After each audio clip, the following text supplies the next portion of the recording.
Thanksgiving Eve, 1971, a Boeing 727 leaves Portland bound for Seattle. This plane and its passengers will become the most infamous skyjacking in American history. A man called D.B. Cooper by the news media jumped from the plane over dense forest carrying 4 parachutes and $200,000. Why is the crime still unsolved? Who is Cooper? Where is the money today?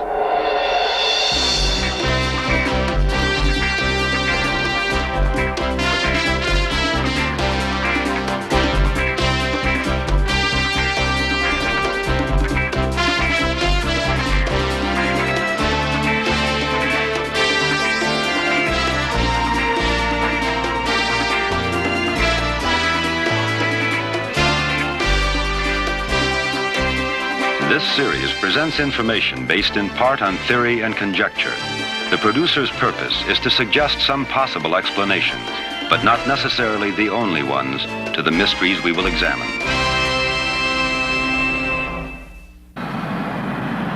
The day before Thanksgiving 1971 was busy as usual for air traffic. The air corridor between Portland and Seattle was crowded. And you're cleared for touch and go. By mid-afternoon, the bulk of departing passengers had left Portland International Airport.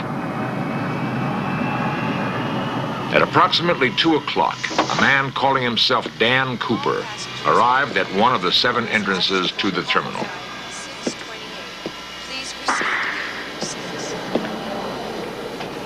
As recreated for In Search Of, he passed anonymously through the 2,500 people who still remained. Flight 305, a milk run originating in Washington, D.C., was on schedule for its quick stopover in Portland. Passenger Warren Travers from Flight 728. Please pick up a white courtesy telephone. Dan Cooper purchased a ticket with cash for the last leg of the flight, Portland to Seattle. The airline clerk who sold him his ticket did not take any special notice of Cooper. Later, through an error in newspaper reporting, he was incorrectly identified as D.B. Cooper, not Dan Cooper, a mistake which often continues to this day.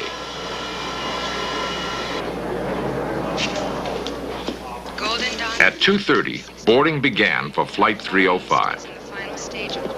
Cooper was the 36th passenger to board the plane. Mr. Simpson, please report to the baggage pickup area.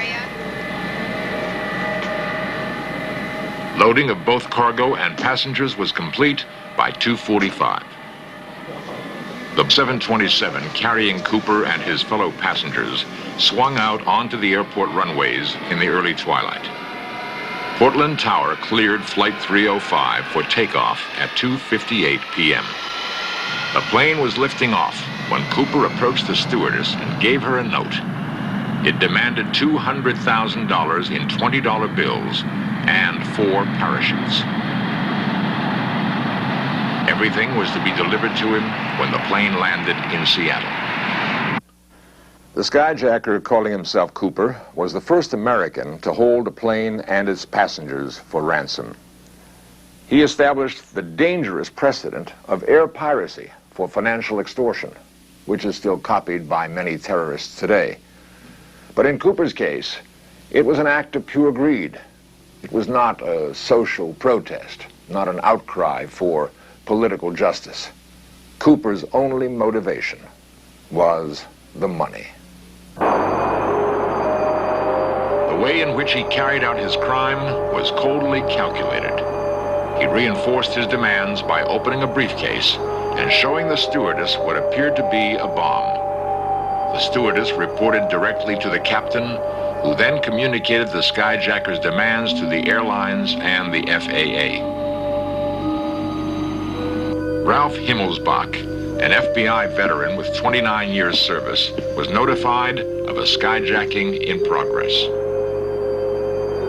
Flight 305 from Portland to Seattle normally takes 36 minutes. This day, it would last more than 2 hours. the passengers on that flight were Richard and Barbara Simmons. Well, they had asked us to remain in our seats, and of course, after 2 hours in the air, I felt an urge to go back to the men's restroom and got up and walked down the aisle and noticed the expression of the stewardess was rather horrified. She glanced first at me walking up the aisle, and then at D.B. Cooper and at the handbag by his side, and then back at me again as if, why are you doing what you're doing? But as I walked past her into the men's room, he turned around and looked very intently at me, and I got a pretty good look. I thought it rather strange that he was that interested in me. And so I got a pretty good impression of him. He was very alert and very much in command of the situation. He knew what was going on, and he was watching carefully every move of every passenger. Meanwhile, law enforcement officers and airline officials were now preparing to meet Cooper's demands. Earl Cossey, a parachutist with 16 years' experience and 3,200 jumps to his credit, was asked to supply the 4 parachutes Cooper wanted.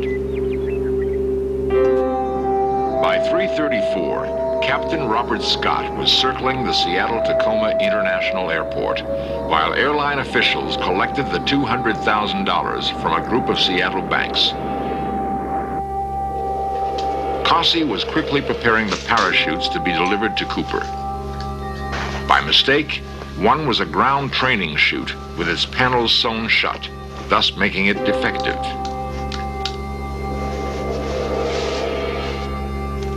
At FBI headquarters, a furious effort was being made to record each serial number on the 10,000 $20 bills that would comprise the ransom demanded by Cooper.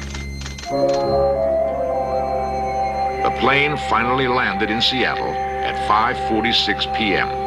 It was brought to a remote area of the runway.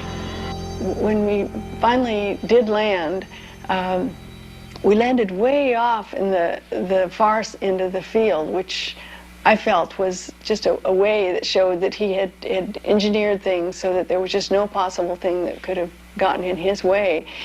He allowed the passengers to be unloaded, but kept them grouped out on the airport for close to 45 minutes in the wind and the cold and the rain. And a car met the airplane with the parachute and the money, and we were rumored that that was there. And but none of us were allowed to leave until that had all taken place, and then we were allowed slowly to walk across the airfield. The flight crew and Cooper remained aboard the aircraft. At 7:36 p.m., the plane, refueled and prepared for flight, headed south in low clouds, wind, and showers. Cooper demanded that the landing gear be kept down, and displaying basic flight knowledge, he also ordered the wing flaps set at 15 degrees to slow the jet's speed.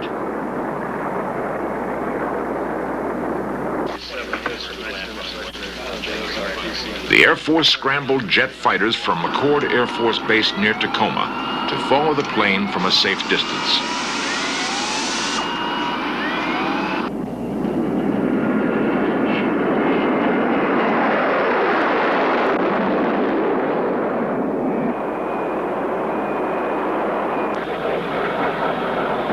Trying to find and follow a low-flying 727, even with radar vectors, is like trying to find the proverbial needle in a haystack.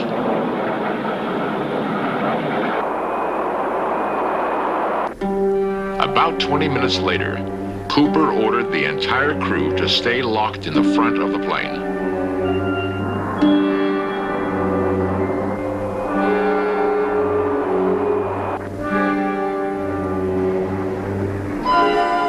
At 8:11 p.m., the crew felt a sudden change in the pressure throughout the plane.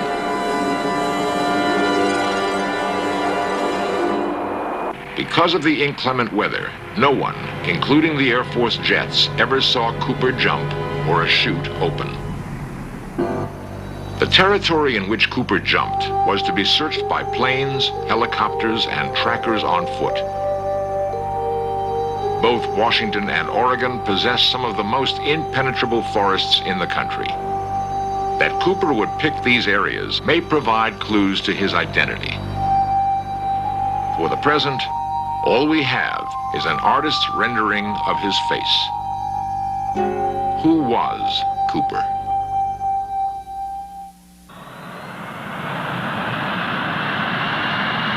Why has this skyjacking bedeviled investigators for so long?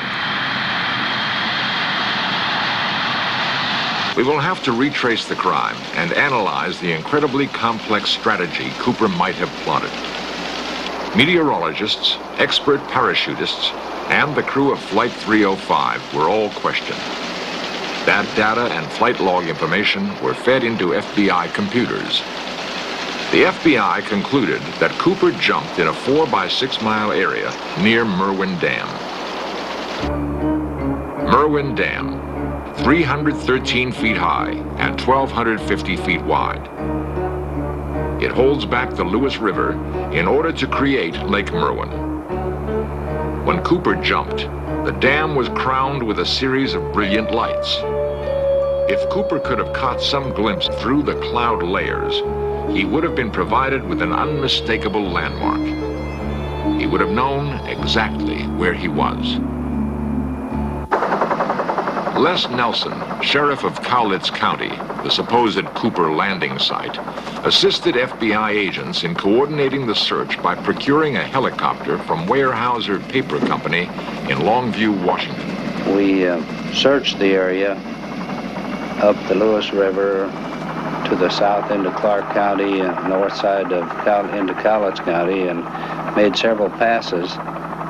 We ran for several days there with an intensified search initially with patrol cars and some foot patrol, but basically just the overflight of both fixed wing and helicopters. We have had experience in the past with downed aircraft searching for different individuals, and we have had comparatively good success of spotting people from the air who were lost or incidents where we've had plane crashes. It's my belief that had this man made a safe jump and had pulled the ripcord on that chute and it had blossomed out, that we would have easily have spotted it from the air. But if the chute caught in the trees and hung vertically, the chances for finding Cooper would have been minuscule. Searchers would have been looking for a 1 square foot white splotch in the more than 24 square miles they were searching. Cooper could not have landed in a more inhospitable place. The landscape is laced with bogs and thickets. Is it possible that just such a setting helped Cooper instead of hindering him? Frank Heil is a survival school expert who trains men working on the Alaskan pipeline. He is convinced that given the proper background, Cooper could easily survive in the wilderness. I like to feel that with the clothing that I have on my back and the tools of survival that I carry in my pocket, that I could live indefinitely out here. Now, these tools of survival can be, of course, concealed in your pockets. No one would even know that you had them, and maybe this is what Cooper did. This area that supposedly Cooper came down in would be, in my way of thinking, an ideal area. I'd select it myself. La Center, Washington. Population 420. A tiny farming community nestled in a pine forest. It and another town, Ariel, were the closest to the supposed drop site. On the night of November 24th, 1971, Cooper could have passed through the town unnoticed because everyone had crammed into the Evangelical Free Church to attend the wedding of their popular high school music teacher. While it is most likely that Cooper was not from southwestern Washington, it is possible that he knew the area and that he knew about the wedding.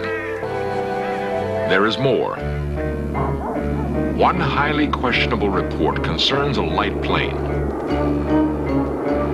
People in this area claim that a small plane intermittently crisscrossed the skies over lonely farm fields near Ariel and La Center for a week preceding Cooper's jump. sometimes rendezvousing with a car.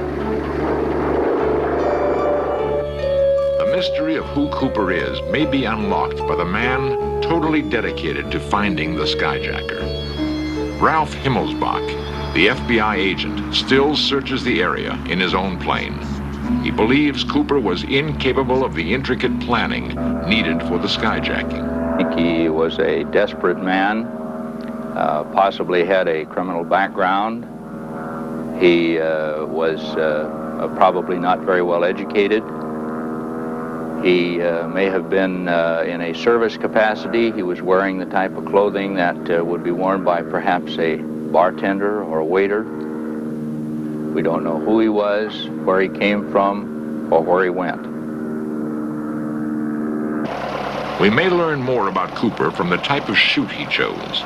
Earl Cossey, demonstrating the normal freestyle parachute, explains. The type of parachute that D.B. Cooper used was a 28-foot parachute in a military-type container.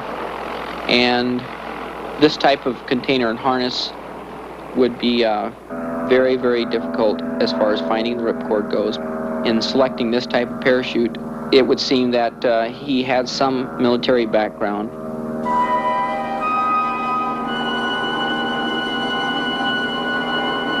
He would encounter numerous problems. Number one, as he exited the airplane, he's likely to go unstable, which would also cause him some problems in reaching and locating and finding his ripcord, aside from the fact that it was a night. Since it's rainy and windy, if he got the parachute open, then the problems of his landing would come up. I'm just sure if he pulled the ripcord, he made it.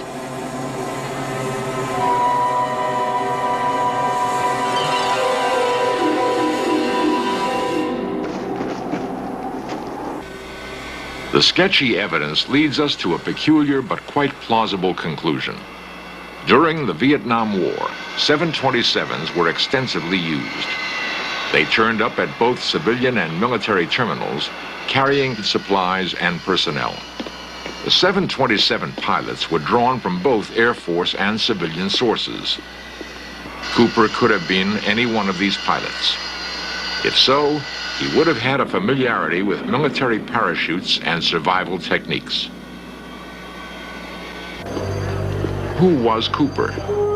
Dr. David Hubbard, a psychiatrist and leading authority on the psychology of skyjackers, has interviewed most of the individuals who've been apprehended for skyjacking.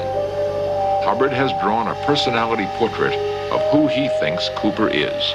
As an individual, was a personal failure who had lost the capability of earning a living in our society. In actual fact, Cooper was an early, middle-aged, mentally deteriorated ex-aircraft pilot. He had flown clearly in the Vietnamese War and had undoubtedly taken part in the airdrops in which the tailgate of a 727 was used for dropping materiel. The evidence suggests that Cooper must have had military experience to be able to plan and successfully execute such a crime. Some experts consider this theory irrelevant, insisting that Cooper never even survived his jump. 7 years after Cooper committed the first American skyjacking, a scrap of evidence of his possible survival was found. Carol Hicks is a hunter and woodsman. While hunting with my hunting partner, I took off chasing a herd of elk. And as I was going through the woods, chasing these elk, which I never saw, of course, I was going through the brush, and lo and behold, there this piece of plastic was with some writing on it. I noticed that it was an emergency exit plaque. Of course, we collect the trash and stuff that we find in the woods, so I folded it up and put it in my pocket. The thought wasn't there about Cooper's plane, but I knew it was off an emergency exit off of a plane. I returned to where we started. While emptying my pockets into a trash container there, I remembered this was in my uppermost pocket, and I showed it to my hunting partner. And we decided that we should turn it over to the sheriff's department.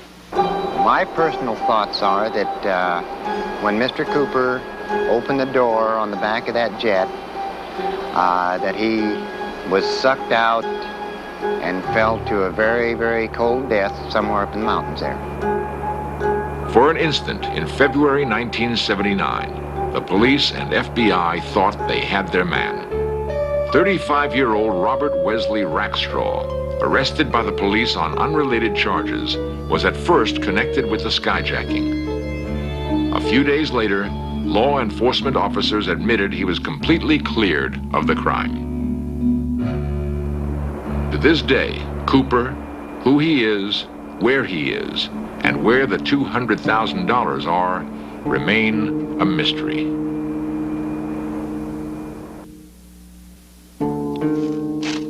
The FBI's Ralph Himmelsbach admits that Cooper's true identity is still unknown. He had to have been someone. He had to have had friends, family, associations, perhaps a job. He's missing. We don't know any more about him really now than we knew at that time. I expect that we'll keep looking from now on until we find him or find out what happened. We have a long memory. We built our reputation on perseverance. I can see no reason that would stop us from continuing the investigation to its conclusion.